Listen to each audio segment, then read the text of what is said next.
This is As It Relates to Podcasting. I'm Simona, host of the show, and today I have a really incredible guest with me. Her name is Lauren Cobello. You are going to gain so much knowledge from what we're sharing in the 4-part series that's coming up over the next 4 weeks.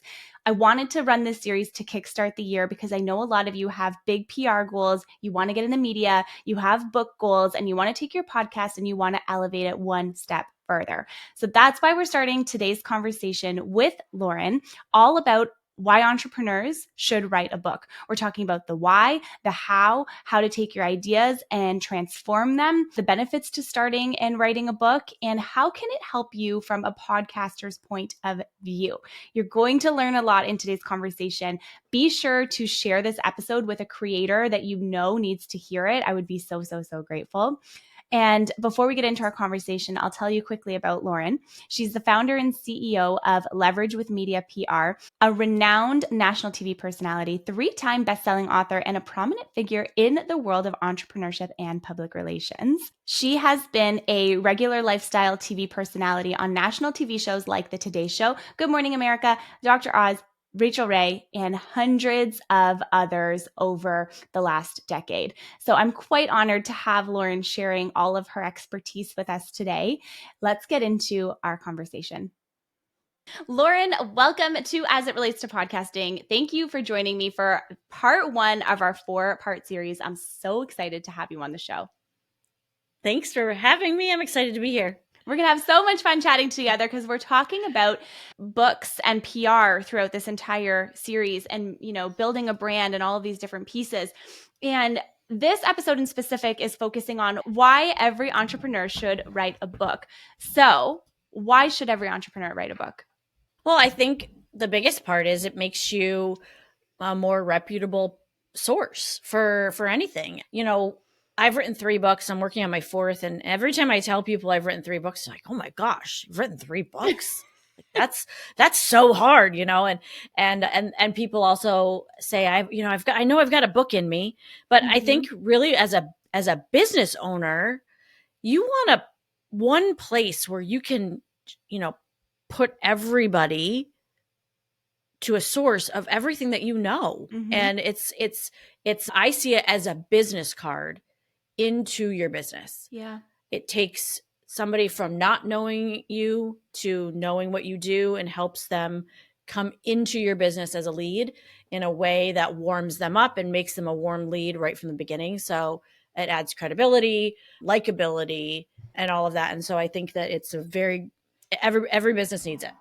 I agree with you. And I think a lot of the times we can get a bit overwhelmed because we can have all different kinds of ideas, right? There's so many different things that you can start to write a book on. How could someone get started with their book idea? And do you think it makes a difference whether they're writing a business style book or, a self-help type of book or even like a fiction book that feeds into their business somehow? Right. So I think that's a great question because this is where people get it wrong. And, I have a coaching group. We talk about this in the coaching group, and it always talks about writing the right book for your business in the sense of, I get this so often. People come to me at the end stage of writing their book. And I say, well, why did you write this book? And it's like, because I liked the topic. I thought, this is something I'm very passionate about. This is a story that's very near and dear to my heart. And it's like, okay, well, how does this translate into making money for your business? How does this translate into bringing customers? Because a lot of times we get very caught up in the business side or the personal. We have a story or something that really bothered us and we're like, we need to help people, but we don't think about it as a business decision, right? And so you need to think about your book as a business decision, just as a sales funnel or something like that. How do we use this to bring in the right leads? But then also, how do we use it to build the business that we want? So you wouldn't write a fiction book about, let's say, a kid getting bullied if you write about corporate business structure, right? It just doesn't make sense from a business perspective that you would write a book about corporate business structure and how businesses can, structure their business properly if you want to be creating a speaking career on business structure. So you need to get really strategic around writing the right book for your business in order for it to be successful in a marketing perspective as well. So what happens if the book that you should write is not the book you want to write? This is a this is a great topic.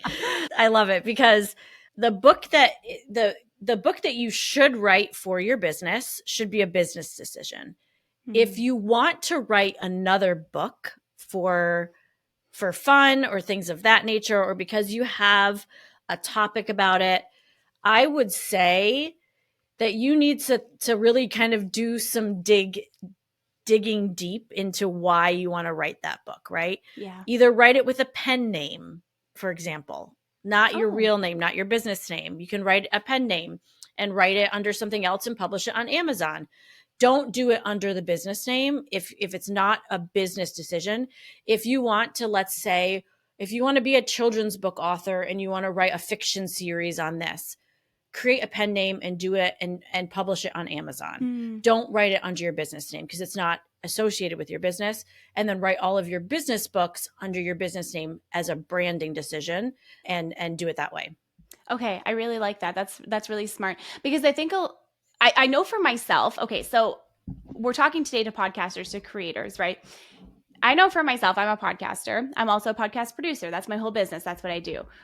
The book that I want to write has nothing to do with either of those things, you know? And so it's kind of like, it's almost like you have to find a way to bridge between where you are now to where you want to go. And like the content that you want to create in the future may not necessarily be relevant to the now. So is that when it's key to sort of, you know, you said you wrote 3 books. So is that when it's key to, you know, have the first one to establish the credibility, the second one because you have the credibility, and now the third one kind of shifts into something that you maybe want to talk about more? Okay, so if you want to, I got my career before I started my PR agency. I was a personal finance educator. So I wrote my first 3 books in personal finance. So I was very on brand, right? And, you know, when I'm looking at business, I'm looking at everything on brand. Always on brand. You know, Nike wouldn't come out with a book on kids cooking. Like it just doesn't make sense. So if you're a brand, you need to think like that. So my 4th book is on what we're talking about today, you know, how to use a book and a brand to grow a business and scale a business. So if you're at a point where you're like, the book that I want to write has nothing to do with what I'm doing right now. Yeah. There's a couple things you can do, like what we talked about, writing under a pen name, but also I would say like, why? Like what's going on there? Do you want to switch a business? Is that where you want to be going? Is that book like a business you want to start?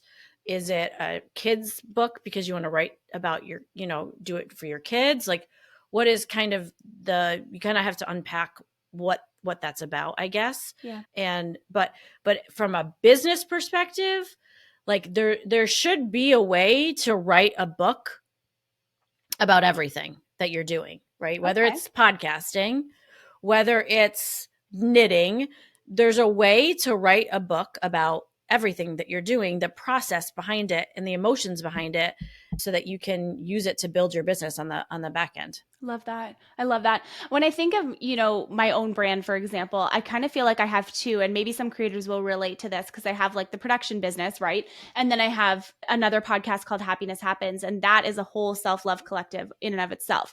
And so when I think of, though, what people probably know me more for is the podcasting side. And so it becomes tricky because it's like, you know, you have this podcast or you have something that, you know, you've created, and maybe you want to write your book as an extension of that. But maybe that's not the thing that people actually know you for, but they are 2 individual brands. So is there a way that, you know, you can, would you say that there's a way that you could leverage writing a book to solidify your place in a new market, in a new brand? Or do you feel like you need to build that brand first? I would say you should build the brand first. Okay. For sure. Because this is what's going to happen is you can do them at the same time, right? You can launch the book and build the brand at the same time. Yeah. But when you're going to market the book, let's say in the marketing side of it, we're looking at marketing. If you only have the book and you don't have the brand piece of it, it's going to be very difficult for you to, let's say, get on podcasts, to get on television, to get interviewed for articles and things of that nature, Right. it's going to be very, very difficult. So you need to keep that in mind, that you need the brand to at the same time as the book, if not before, because you're going to get caught up in that difficult spot.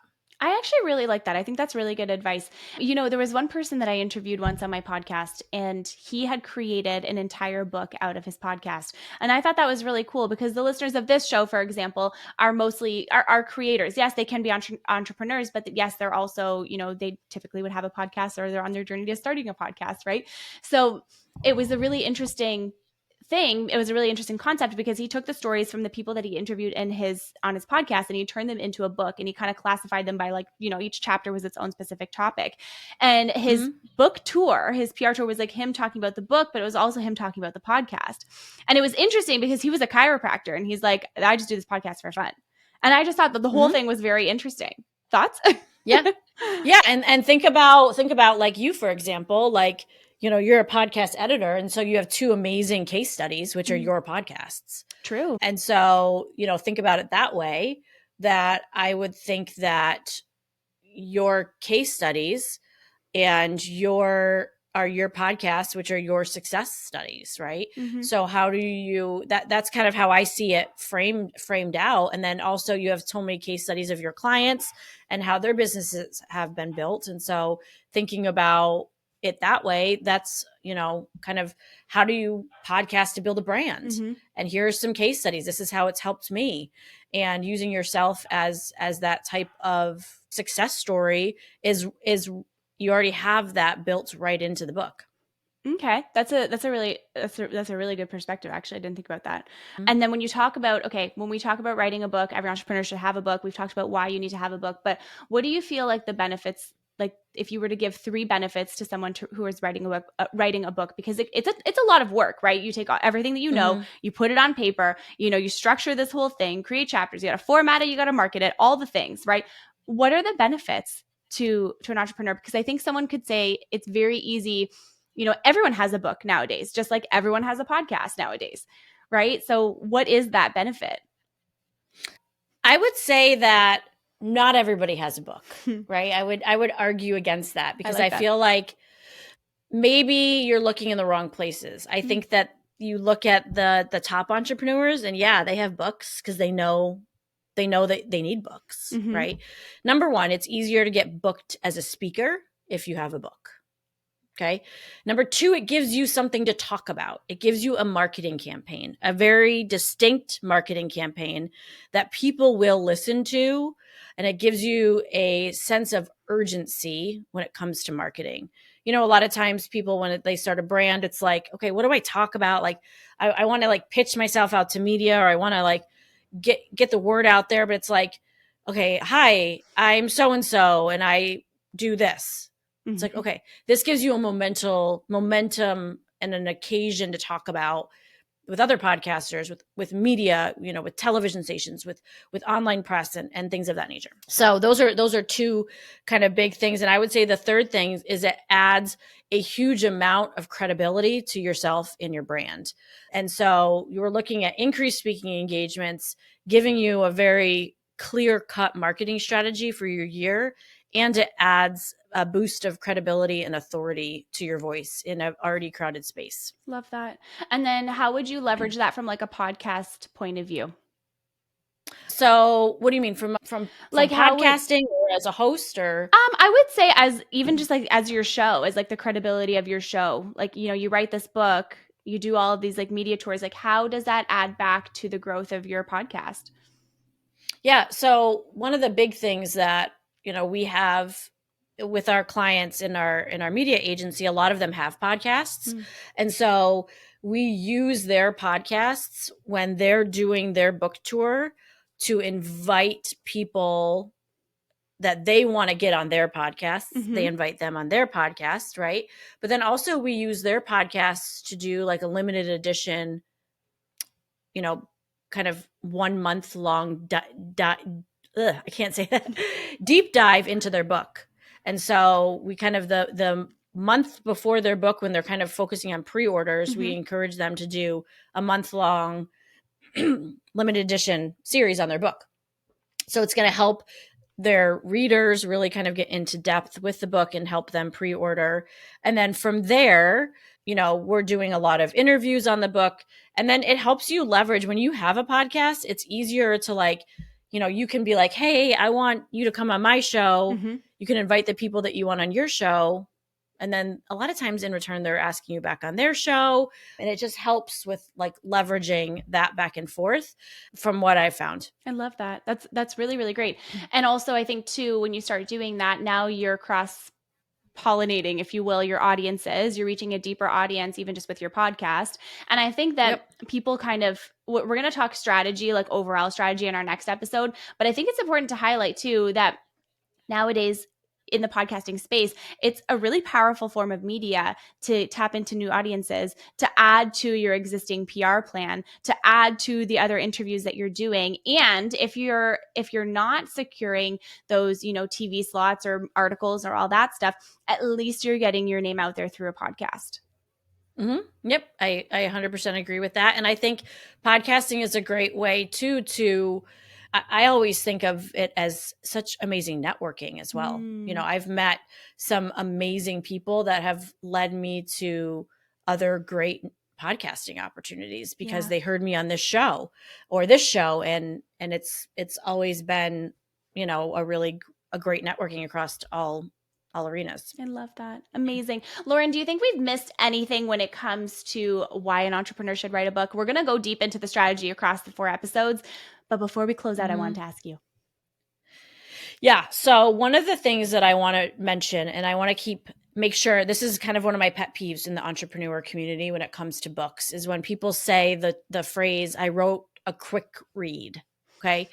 What this means to me is that you didn't take the time to write a very good, well thought out book, and you wrote a very short, under 100-page book. And what this is an ebook that you're going to sell on Amazon or, Kindle or whatever. Now that's great. You can do that. But what I want you to kind of keep in mind is that if you're going to do like a traditional PR firm launch with like a firm like mine, you're going to have a really hard time getting on shows like national TV shows with a book like that. Yeah. So if you want to do a traditional PR kind of launch, you need to have like a book. When I say a book, like this was my last personal finance book. It's called The Recovering Spender. Love it. It's like a book, like it's a real book. A real book, real book, like that feels like a book, right? We don't want a pamphlet. Don't make a pamphlet. So when you're planning out your strategy for actually writing a book, you need to actually keep in mind that this actually needs to be like 150 to 225 pages. Yep. If you want to like hire a PR firm to actually be doing this, take it serious, do a good job on writing this book. Don't, do it halfway, and you'll have a lot better time in the actual marketing of the book because other people are going to take it seriously too. I love that. I think that's really great advice. It's really interesting. So I was at this like mastermind thing a few weeks ago, and we had this woman come in and she was talking about writing your book and all that. And she was like, you at least need, how many pages did she say? I think she said like at least like over 150 pages or over 200 pages, or we won't even look at your book. Yep. And we won't even look at your book from a PR perspective as well. Like it needs to be at least over 150 pages at the very least. Interesting. For us to even, and it needs to be formatted the right way. We don't care if you're self-published. We really don't. Yeah. But it needs to look like it's professionally published in order for us to even work with you from a PR perspective. I do what's called the Today Show test. Yeah. That if I look at your book and I think I can send it to the Today Show, we'll work with you. So if it doesn't pass the Today Show test for me, then we don't take you on as a client. So we work with a lot of professionally published authors, traditionally from like Penguin and Hachette and all of those. And then we work with a lot of self-published authors too, but they have to, I don't want to be able to tell them apart. Right. Exactly. You want it to look as if it was coming from. Totally. I love that. Yep. And is there, before we wrap up, is there any reason why the length of the book matters? Like the amount of pages matters? Yeah.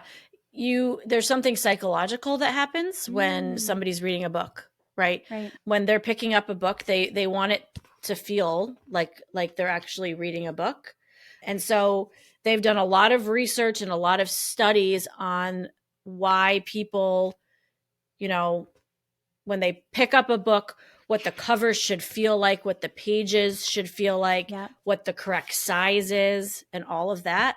Also, if you want to get your book on a bookshelf in like Barnes and Noble, for example, it needs to be the right size. Mm-hmm. So it needs to be, you know, the right size, I mean, there's certain specs that if you want to get your book into a Barnes and Noble or a Target or a Walmart, your book needs to fit those specifications in order to even be considered to go onto a shelf. Love that. So a lot of people don't realize that goes into it as well. Amazing.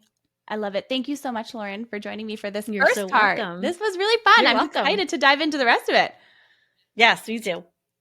Thank you so much for joining today's conversation with my guest, Lauren. I hope you're able to take all of the tips that she's implemented today and transform them into your own journey as well. Be sure to check out all of the links below for ways to connect with Lauren and myself, and let us know what you think of this episode by leaving a 5-star rating if you loved it, and letting us know by sending us a message on Instagram.